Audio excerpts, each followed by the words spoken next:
আসসালামু আলাইকুম প্রিয় শিক্ষার্থী, শুভেচ্ছা।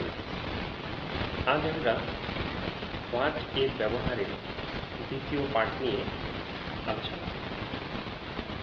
চলো শুরু করি। দেখো, এখানে একটি স্টেটমেন্ট আছে, শাফিন লাইক দ্য পিকচার।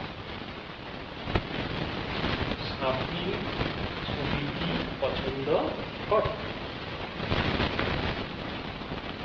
আমরা জেনেছি যে ওয়ার্ডটিতে আন্ডারলাইন করা থাকে সেই ওয়ার্ডের উপর ভিত্তি করেই ডব্লিউএস কোশ্চেনটি গঠন করতে। আমি যদি এই অংশটুকুকে তিনি বাদ দিই, তাহলে দেখো এই অংশটুকুর অর্থ কেমন হয়? শাফিন লাইক, শাফিন পছন্দ করে। তাহলে তোমরা কি জানতে চাও? নিশ্চয়ই জানতে চাবে শাফিন কি পছন্দ করে। শাফিন কি পছন্দ করে, কি? তাহলে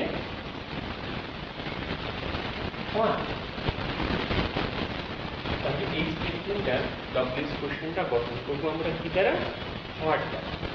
আচ্ছা, তাহলে আমরা প্রথমে লিখব হোয়াট। আমরা গতকাল তোমাদের ডব্লিউএস কোশ্চেন হোয়াট দ্বারা ডব্লিউএস কোশ্চেন গঠনের স্ট্রাকচারটা বলেছি। তোমাদের স্ট্রাকচারটা মনে আছে কি? মনে নেই?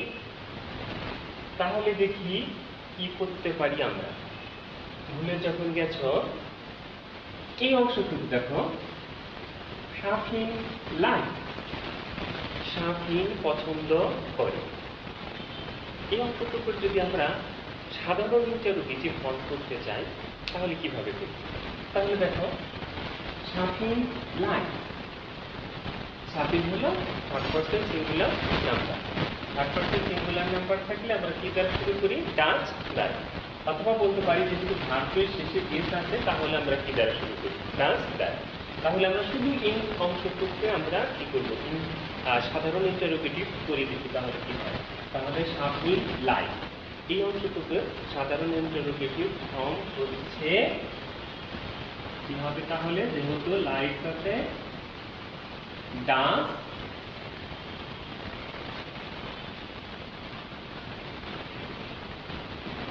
শাফিন লাইক। এই যে দেখো, তাহলে এখন হয়ে গেছে। দেখো, তাহলে আমাদের কি হলো? What does Shafin like, Shafin কি পছন্দ করে। তাহলে এখন কিন্তু আমরা হোয়াট দ্বারা ডব্লিউএস কোশ্চেন গঠনের স্ট্রাকচারটা পেয়ে গেছি। তাহলে দেখো, আমাদের স্ট্রাকচারে ছিল প্রথমে আসবে ডব্লিউএস ওয়ার্ড হোয়াট, তারপরে হলো কি বলো? Auxiliary verb. অক্সিলারি ভার্ব হিসেবে এখানে এসেছে ডাজ, তারপরে থাকবে কি? সাবজেক্ট। সাবজেক্ট হিসেবে এসেছে শাফিন, এবং তারপরে থাকে মেইন ভার্ব। মেইন ভার্ব হিসেবে এসেছে লাইক। তাহলে আমরা এভাবেও ডব্লিউএস কোশ্চেনগুলো গঠন করতে পারি। তাহলে দেখো, আমাদের স্টেটমেন্টটা ছিল Shafin likes the picture, Shafin ছবিটি পছন্দ করে। তাহলে এর ডব্লিউএস কোশ্চেন গঠন করার জন্য আমরা পেলাম what does Shafin like, Shafin কি পছন্দ করে। আমরা আরেকটি স্টেটমেন্ট দেখব।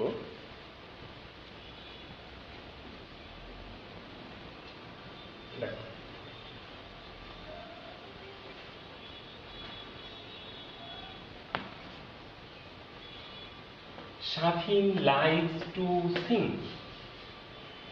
শাফিন লাইকস টু সিং, শাফিন গান গাইতে পছন্দ করে। শাফিন গান গাইতে পছন্দ করে। দেখো, দুটি স্টেটমেন্টের ভার্ব একই, কিন্তু এখানে ছিল একটি অবজেক্ট হিসাবে আছে একটা বস্তু, এখানে আছে দেখো to plus verb. To plus verb, আমরা জানি টু প্লাস ভার্বটা কখন হয়? যখন কোনো কিছু করতে করতে। তার মানে বাংলা ক্রিয়াপদের শেষে তে বোঝাতে আমরা কি ভার্বের পূর্বে টু ব্যবহার করি। তাহলে আমরা যদি বলি যে শাফিন লাইকস টু সিং, তাহলে এই অংশটুকুকে যদি কেটে নিই তাহলে আমরা বলবো যে শাফিন কি পছন্দ করে। শাফিন কি পছন্দ করে।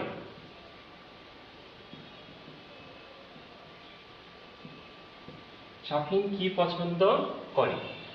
কিন্তু দেখো, যেহেতু এখানে আমাদের বাংলা ক্রিয়াপদটা বোঝাচ্ছে তে, কি আছে তে, তাহলে আমরা শাফিন কি পছন্দ করে এটা না বলে আমরা বলবো শাফিন কি করতে পছন্দ করে। শাফিন কি করতে, শাফিন কি করতে পছন্দ করে। সেই ক্ষেত্রে আমাদের ডব্লিউএস কোশ্চেনটা হবে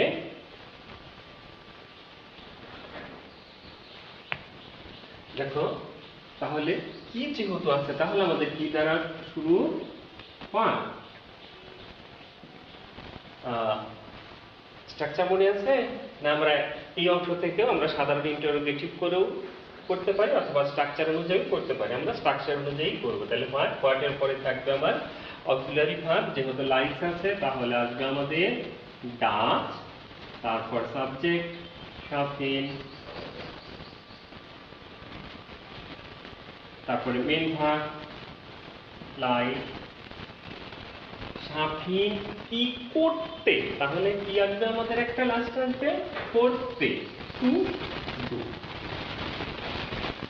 তাহলে দিস কোশ্চেনটা আমরা পেলাম যে what does Shafin like to do. আমরা এখানে বাড়তি অংশ এনেছি টু ডু। কেন আনলাম বলো তো? যেহেতু এখানে ক্রিয়াপদটা বুঝাচ্ছে করতে, এখানে কি আছে টু প্লাস ভার্ব, তার মানে করতে, সেই হিসাবে আমরা অতিরিক্ত হিসাবে আনছি টু ডু। তাহলে দেখো দুইটা স্টেটের মধ্যে কিন্তু ভিন্নতা আছে। আমরা আরেকটি স্টেটমেন্ট দেখব।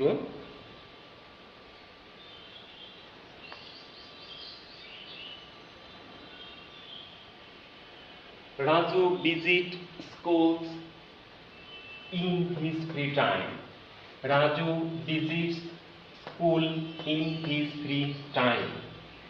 রাজু তার অবসর সময়ে বিদ্যালয় পরিদর্শন করে। আমরা যদি আন্ডারলাইন করা অংশটুকুকে বাদ দিই তাহলে কি হবে?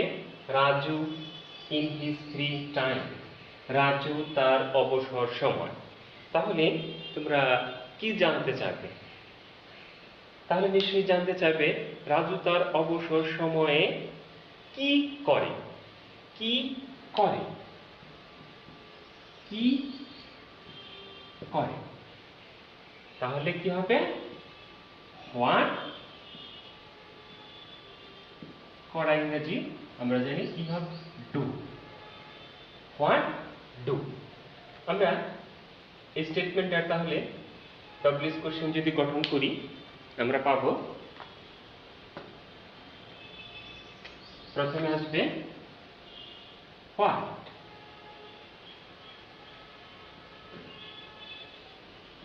তারপর অক্সিলারি ভার্ব, যেহেতু ভিজিটস ভার্বের শেষে এস আছে তাহলে আমরা লিখব ডাচ।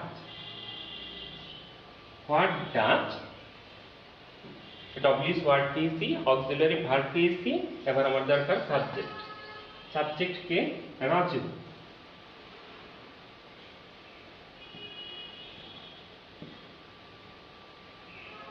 What does Raju. এবার আমার কি প্রয়োজন? ভার্ব। এখানে কিন্তু যেহেতু আমরা বলছি কি করে, অর্থাৎ করা বলতে আমরা এখানে ডু ভার্বটাকে ব্যবহার করব। তাহলে what does Raju do extension in his free time.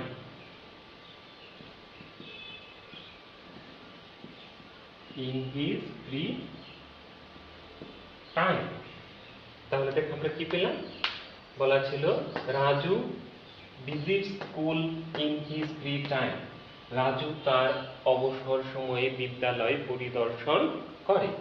এর ডব্লিউএস কোশ্চেন গঠনটা পেলাম আমরা, what does Raju do in his free time.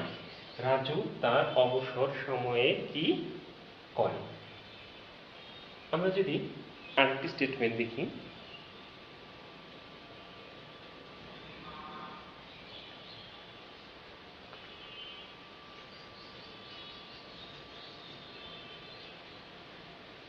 দেখো, দে are sleeping, they are sleeping, তারা ঘুমাচ্ছে, তারা ঘুমাচ্ছে। আমরা যদি আন্ডারলাইন করা অংশটুকুকে নির্দেশ করি তাহলে তোমরা কি জানতে চাবে, তাহলে নিশ্চয়ই জানতে চাবে দে আর, তারা কি করছে, তারা কি করছে, তারা কি করছে। তাহলে হোয়াট কি হবে, ডুইং, কি করছে। আমরা যদি এবার এই স্টেটমেন্টটা ডব্লিউএস কোশ্চেন গঠন করি তাহলে দেখো আমরা কিভাবে করতে পারি। তাহলে প্রথমে আসবে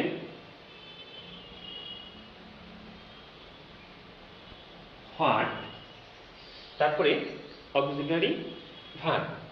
এখানে খেয়াল করবে এখানে কিন্তু অক্সিলারি ভার্ব হিসাবে কি কাজ করতেছে, আর, আর দেওয়াই আছে।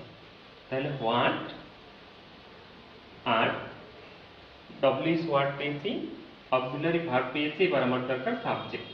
এখানে সাবজেক্ট হিসেবে আছে দে। তাহলে what are they doing,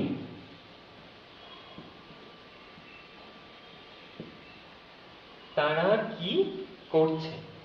what are they doing. দেখো স্টেটমেন্টটা ছিল দে আর স্লিপিং, তারা ঘুমাচ্ছে। ফর্মটা ছিল প্রেজেন্ট কন্টিনিউয়াস টেন্স। আর আমরা এর ডব্লিউএস কোশ্চেনটাও গঠন করলাম, পেলাম হোয়াট আর দে ডুইং, তারা কি করছে। আমরা যদি আরেকটা স্টেটমেন্ট দেখি,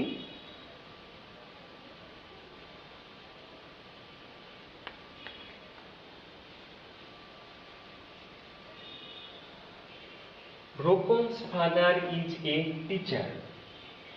Rokon's father is a teacher.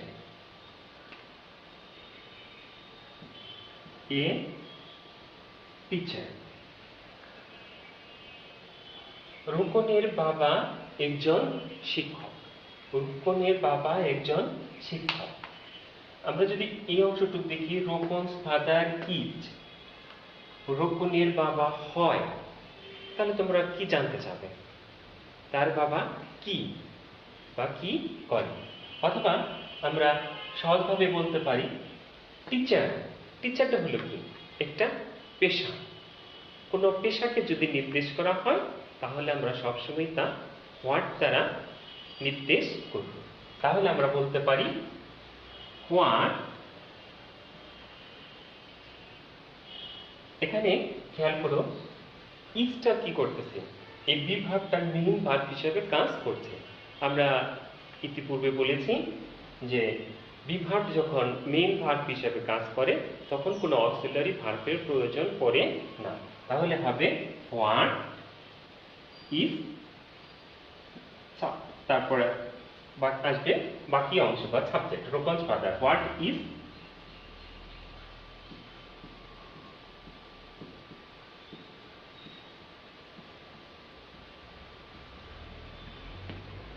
What is Rokon's father, রোকনের বাবা কি বা কি করে।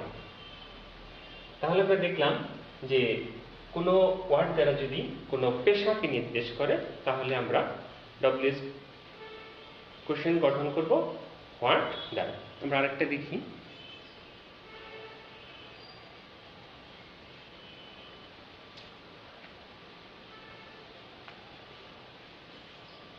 দেখো বলা আছে স্বাধীন ইজ এ স্টুডেন্ট।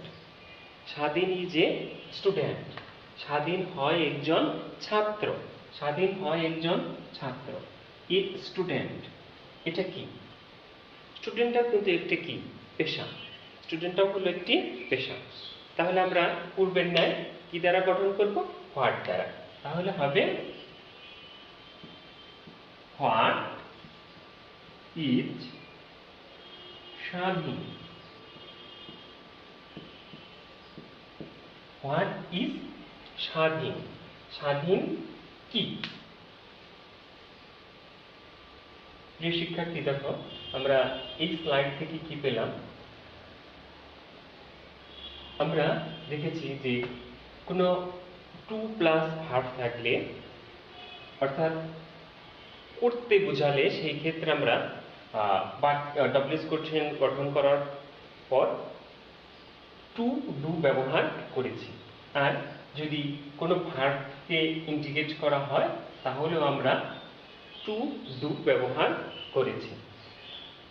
আর এখানে টিচার এবং স্টুডেন্ট এই দুটো ছিল কি পেশা।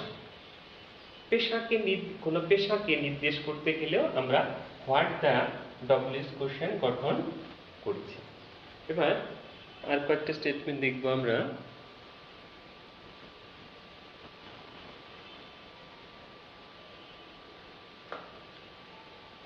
দেখো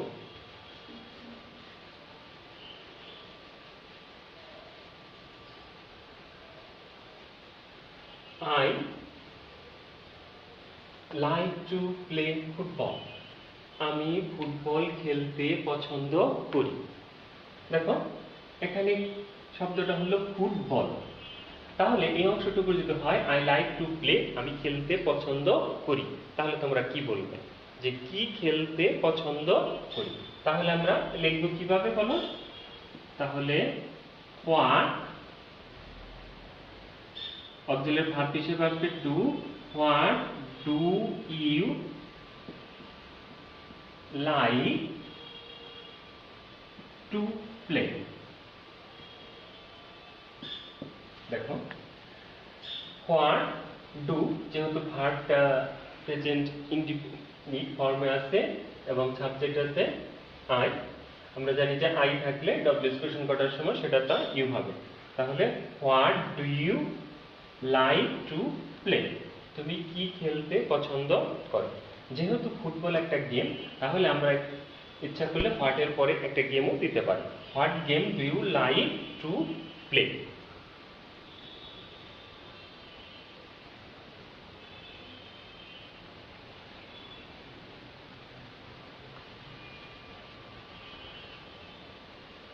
His name is Fahim. His name is Fahim. তার নাম কি? তাহলে তার নাম হয় ফাহিম। তাহলে তোমরা নিশ্চয়ই জানতে চাবে তার নাম কি, তার নাম কি। তাহলে এটা আমরা কি দ্বারা গঠন করব? হোয়াট দ্বারা। তাহলে হবে what is his name. What is his name, তার নাম কি।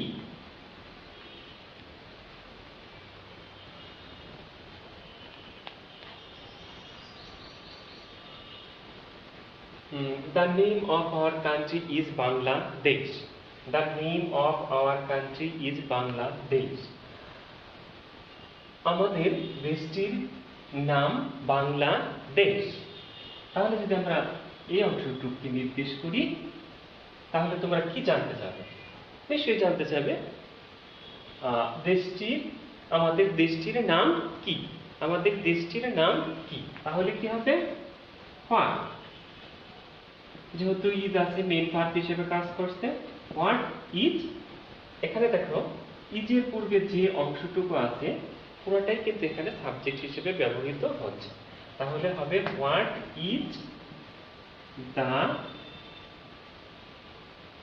Name of our country.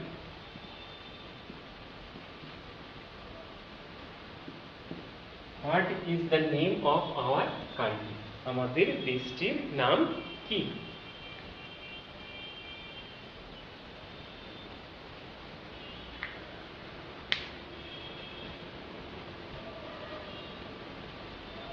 দেখো, Bithi doesn't like to talk more. Bithi doesn't like to talk more. Bithi অতিরিক্ত কথা বলতে পছন্দ করে না। আমরা যদি এই অংশটুকুকে নির্দেশ করি বা এই অংশটুকুকে যদি আমরা বাদ দিই, তাহলে দেখো এখানে এই অংশটুকুর অর্থ হচ্ছে বিথি ডাজন্ট লাইক, বিথি পছন্দ করে না। তাহলে তোমরা কি জানতে চাইবে? অবশ্যই সে কি পছন্দ করে না। তাহলে কি দ্বারা প্রশ্ন করবো আমরা? হোয়াট দ্বারা। What doesn't Bithi like? What doesn't Bithi like?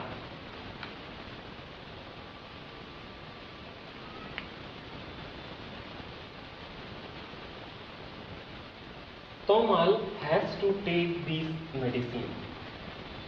তমালকে এই ঔষধ নিতে হবে। এখানে আমরা যদি এই অংশটুকুকে বাদ দিই বা এই অংশটুকুকে নির্দেশ করি, তাহলে তমাল হ্যাজ টু টেক, তমালকে নিতে হবে। তাহলে তোমরা কি বলবে? অবশ্যই বলবি কি, কি নিতে হবে। তাহলে হোয়াট, এখানে খেয়াল করো, হ্যাজ, আমরা জানি হ্যাজ হলো একটি অক্সিলারি ভার্ব, কিন্তু এই স্টেটমেন্টটাতে কিন্তু হ্যাজটা অক্সিলারি ভার্ব হিসেবে কাজ করেনি। এখানে ভার্ব হিসাবে, মেইন ভার্ব হিসাবে কাজ করেছে। এটা কিন্তু একটু ব্যতিক্রম। আমরা জানি থার্ড পারসন সাবজেক্ট যদি থার্ড পারসন সিঙ্গুলার নাম্বার হয়, তাহলে ভার্বের শেষে ইজ বা ইএস হয়। কিন্তু এখানে মেইন ভার্বটা হলো হ্যাভ, আর এখানে সাবজেক্ট আছে তোমার থার্ড পারসন সিঙ্গুলার নাম্বার। এখানে হ্যাভের সাথে ইজ বা ইএস না যোগ হয়ে আমাদের ভার্বটা হয়েছে হ্যাভ। তাই এখানে হ্যাজটা কিন্তু অক্সিলারি ভার্ব না।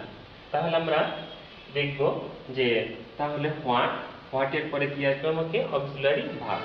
যেহেতু এটা কি প্রেজেন্ট ইনডিফিনিট টেন্স, তাহলে এবং কর্তাটা হলো কি থার্ড পারসন সিঙ্গুলার নাম্বার, তাহলে আমার আসবে does. What does auxiliary verb, তারপরে সাবজেক্ট তমাল। এখন আসবে মেইন ভার্ব হ্যাজ। এর মেইন ভার্বটা হলো আসলে কি have. What does Tamal have, বাকি অংশ ঠিকঠাক। তাহলে দেখো, Tamal has to take this medicine. তমালকে এই ঔষধটি নিতে হবে। আমরা যদি এর ডব্লিউএস কোশ্চেন গঠন করি, তাহলে আমরা ডব্লিউএস ফর্মটা পেলাম what does Tamal have to take. তমালকে কি নিতে হবে? প্রিয় শিক্ষার্থী, আমরা আজকে যে ডব্লিউএস কোশ্চেনের হোয়াট এর ব্যবহারের দ্বিতীয় অংশ দেখলাম। তোমরা বাসায় বসে এই নিয়মগুলো আরও চেষ্টা করবে, আরেকবার দেখবে। আর এই ক্লাসটি যদি তোমরা পুনরায় দেখতে চাও, তাহলে ইউটিউবে গিয়ে সাবস্ক্রাইব করো হোয়াইট বোর্ড পিএস এই চ্যানেলটিতে। ইনশাআল্লাহ আগামীকাল আবার দেখা হবে নতুন কোনো সমস্যা নিয়ে। সে পর্যন্ত আল্লাহ তাআলা আমাদের সবাইকে হেফাজতে রাখুন।